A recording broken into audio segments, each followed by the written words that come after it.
I think things are changing quite dramatically. They have been over, because I've been in New Zealand for 14 years. The last sort of 5 to 10 years, things are changing for the better, and it's changing quite rapidly. We've still got a long way to go, but I think there's a lot more desire. The fact that I'm sitting here, the fact you're doing this, I'm talking a lot more to people in my own workforce and around. It's becoming a lot more comfortable and more open to talk about this stuff.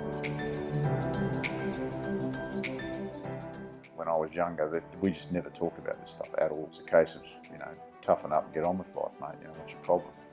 And that's sort of the world that I grew up in. It's probably only been in the last sort of 20 years, and probably for myself, because I went through my own issues, that I'm now far more aware of it, and there is a lot more discussion. I think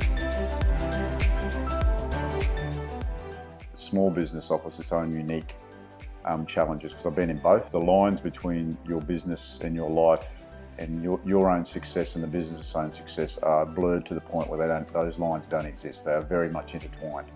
So it's a very emotional connection that we have with the business. It's not like something you can turn off and walk away from on the weekend. You are part of it. It is part of you. Probably the two most common things are staff and money. Getting really good quality staff is not easy. And getting staff that are as committed to your business, even close to as committed to your business as you are, is also not easy. And a lot of times people in small business don't have a lot of people around them to help them how to manage those staff. So staff is always a challenge, but it can also be a challenge simply because you have a great deal of responsibility for them and you want to do the right thing by them. The other one, as I mentioned, is money. The ultimate pressure comes to you, particularly around cash in the bank and cash flow. And just having the money there to run the business can cause enormous amounts of stress. And I think that more than anything gets people's stress levels. When you feel like you've got enough money in the bank to pay the wages, to pay your tax, to do all that, you feel far more at ease.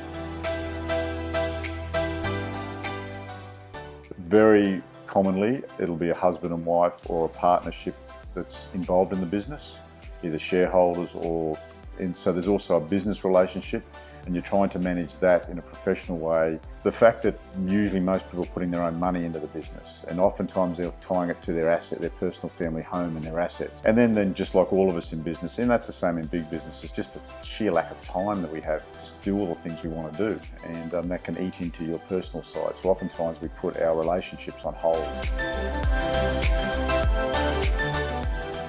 You do have staff and they have their own issues, and obviously they have pressures whether they're from the work environment or not. So they can also be struggling with mental health issues. When you are battling with a mental health issue, depression, anxiety, your emotions are not always as they should be.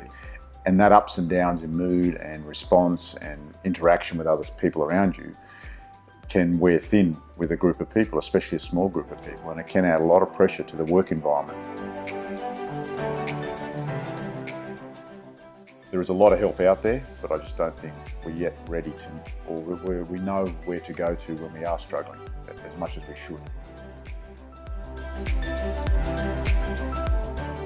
Well, I think from my experience, the thing is a change in a person. So the first thing is, if you really know someone well and have been around them a long time, and see something changing, their behaviours are out of character.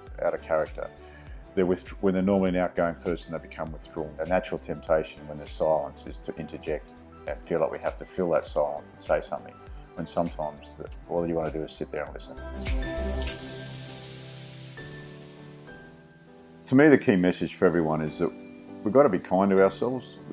Business, small business, big business, just life in general can be fantastic and so rewarding, but it can be tough. And I think we often are very hard on ourselves. We set extremely high standards